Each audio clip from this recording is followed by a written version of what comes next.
Welcome back to the channel, guys. This is David with Fairmare's Rangers. We got us a special one today, my friends. We're going to be doing a tournament. Yeah, this is going to be a round-robin style tournament. It's basically like a season like you would have in NFL football. And it's going to finish up with like a playoffs, kind of similar to the NFL. And then we're going to have like the Empire Total War Super Bowl, if you will, which is going to be super exciting. So, let's break this thing on down, shall we? Alright, so let's discuss this. I'm going to have 3 groups in this tournament. Each group is going to be consisting of, well, 2 of them are going to consist of 6 teams. And the last group, C, will only have 5. That's only because there's 17 nations. It's going to be a nations tournament. It's going to be 3v3. And yeah, it's going to be pretty awesome. Each team, each nation will face off against each other twice in each group. And then those best in the groups will go on to compete for the playoffs to see who's the champion. So this is going to be pretty fun. You can see here that we got in Group C all the Native American factions. In Group B, we got Great Britain, France, Spain, United Provinces, United States, and Maratha. In Group A, we got Austria. We got Poland, Lithuania, Prussia, Sweden, Russia, and the Ottoman Empire for Group A. I don't want to show it because I already did the match, and I don't want to do a spoiler, if you will. Got to keep the spoilers away. But you'll see each round will consist of 3 matches in each group, with the exception of Group C, which will only have 2 matches because it's a smaller group. So each week or each round will have basically 8 different matches, and this will go on for 10 rounds for the regular season.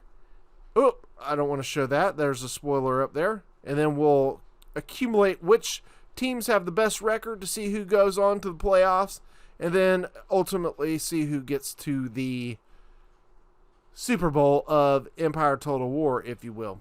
It's going to be super exciting. Let's get into the first match. Austria versus the Ottoman Empire. Let's do it. So for those of you wondering what it's going to be like for the AI facing off versus itself, let's just say it is a battle royale. To say the least, there is no limitations of action in this one. Let me promise you, it gets started quickly and just erupts in a massive culmination of brutality. So I think you guys are going to really enjoy this match. Sit back, get your popcorn. It's going to be a good one. Let's do it for real now. Alright, let's check out the situation here. Looks like the Austrians are coming forward. Now this is the 3v3, and this battle is going to be taking place on the Finland map. As you can see, the Ottomans coming forward here. Looking sharp as always. Look at those bad boys. Looking darn good. Loving it. Alright, well anyways, this is picked on the Finland because basically what I'm doing to pick the maps is I'm just doing the spin the wheel thing. So we'll have them on different maps. This one just happened to be picked for the Finland map. The other maps will include Homestead, of course Austria, Pinnacles, all those. I could either do it by spinning the wheel, or I can have it to where the home team gets to pick the field.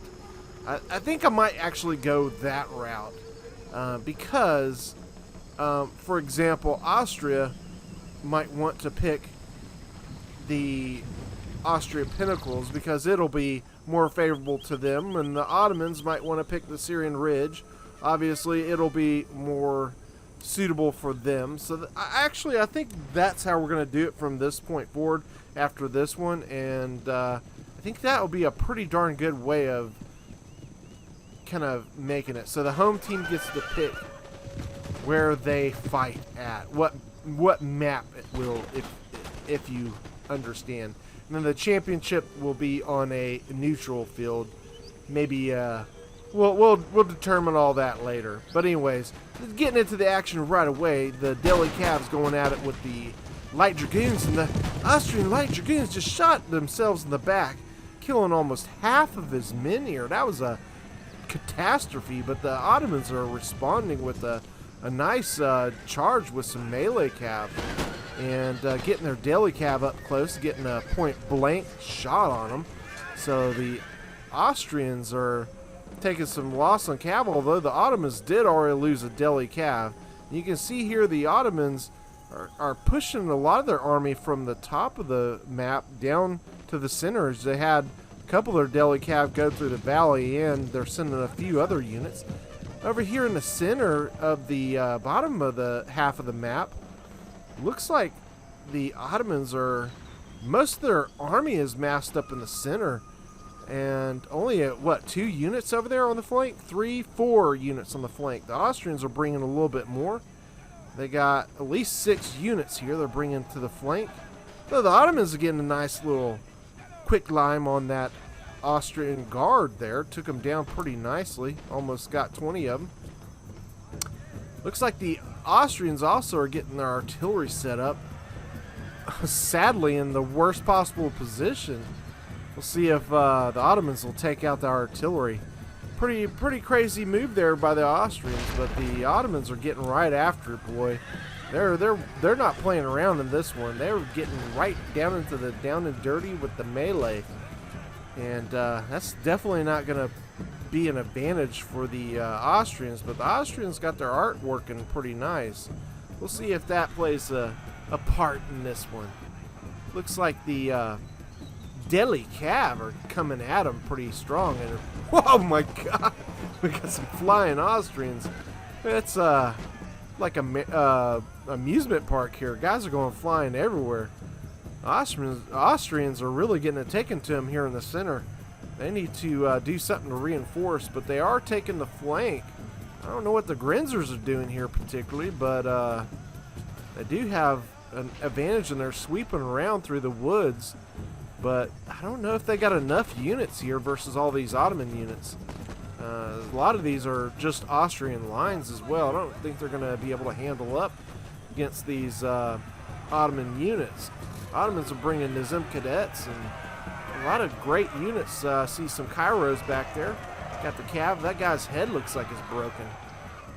But Austrians are forming square. We'll see what happens here, but I'm thinking this might go for the Ottomans here. We'll have to see what goes down. The Ottomans got a lot coming forward in the back too. Austrians don't have a lot. They are bringing up another guard. They got a Grinzer back here doing nothing. They do have 2 artillery setting up in the center. Ottomans got a Cav over here. They could take out the art, but we got a Windbouche Jaeger. They'll be able to take down that Cav with no problem. Although they are moving instead of shooting. That ain't going to help them. Let's see what's going on up here towards the top of this battle. Ottomans looking like they're overpowering the Austrians here, but we'll check out the numbers and see what's happening. Looks as though one of the Austrian units is breaking.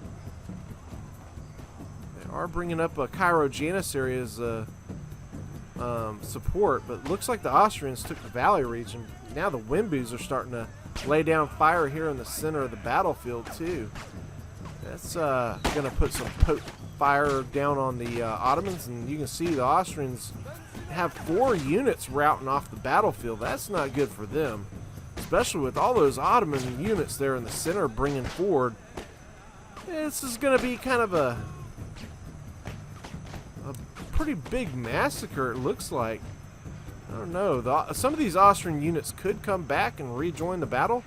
Although the Austrians are getting some Cav, maybe they're going to help throw in there to slow down the Austrians. They do have another line coming up, and they got the Wimbu there, and they also did clear out the valley, so they have 3 units in the center that can come to help. But over here, there's 5 units, but the Ottomans are getting pretty thin. They do have a Cairo back there as a backup, and they got another one, but the Austrians are now starting to bring in some more units to reinforce this center big melee mess. Ottomans are definitely taking advantage here. If they can push through here, this is going to be a win for the Ottomans, because then the Austrians are going to be split into two armies. But I don't want to say anything too fast, because it does look like the Austrians were coming around. Boy, it is a mess in here. There's bodies all up in the bottom of this thing, and Jesus, look at this. It's a pylon. They're going to it. I think the deli cab need a little bit bigger shield after this. Jesus. All right, here we go. Looks like the Austrians are taking the flank here, and they're almost swept around to the back of the Ottomans. That's going to be a killer blow for them. There's only a few units holding back this push, and they are getting some cav pushing through. If they come into the back of the Ottomans there, it might be game over. I still don't know what that Grinzer's doing. He's just sitting there like a bumpkin. The Austrians did get a couple units back and to throw them into this melee mashup, but the Ottomans still got quite a lot of units here to take it to them. There's only, they got their general as a backup, but the Austrians need to get some units in here or bust through that flanking army into the back of them. Let's see what's going on here. Looks like the Ottomans did lose this top after all, but just barely. There's not too many Austrian units left. I'm kind of surprised that they were able to do that. They never took out that artillery, which was probably a big factor. So the Ottomans got 2 artillery and a Dizim cadet infantry over here to the valley, and that's all that's holding them back there. Ottomans are losing 2 units here. They're up against 3 Austrian units, but the Ottomans have a little bit better quality, and they're getting some quicklime just dumped on them here in the center. This is not going to bode well for them, and the Austrians are now bringing in the reinforcements and sweeping around behind. That's going to cause some, getting attacked in the rear. That's going to cause some morale drops, and we got some artillery coming in there too. The Ottomans' artillery needs to get with it. They got some work to do, but it looks like the Austrian general is going to have some fun with the stakes, apparently. That wasn't a good move. Jeez. AI. Where's the AI? I saw the artificial, but I didn't see the intelligence. And oh my God, would you just take a look at the quicklime coming down here? This is not going to be good for the Ottomans at all, as the bulk of their army is in this, and they're just getting plastered by quicklime now. That hurts, my friends. They are routing like crazy. Not only do they have the morale drops from being flanked and in the rear, that doesn't sound right. But anyways, yeah, they're taking serious morale drops, and the Austrians, they just keep dumping the artillery fire on them. It is not looking good for the Ottomans in this one, ladies and gentlemen.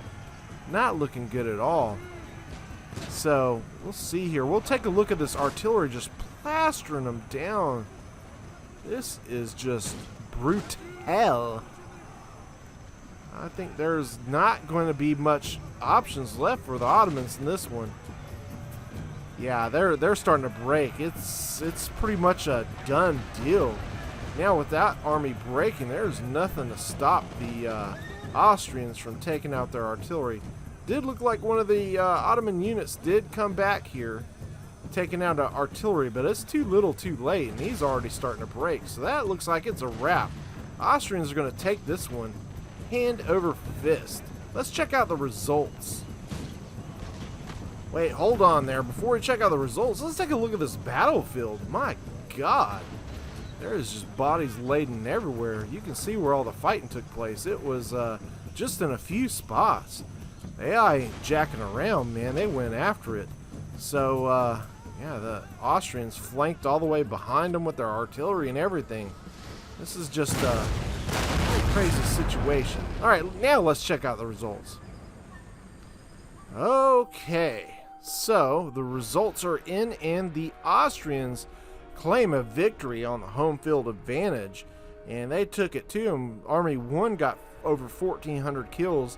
The other one got 1,250, another for 1,000. There was only one Ottoman troop that got 1,000. Pretty big time win for the Austrians here. Let's see what they can do. So they're going to take 1 and 0 on the record, and the Ottomans dropping to 0-1 on the season. Alright, so before we conclude this, let's swing back over to our challenge page and see what the results are. See what's going down there.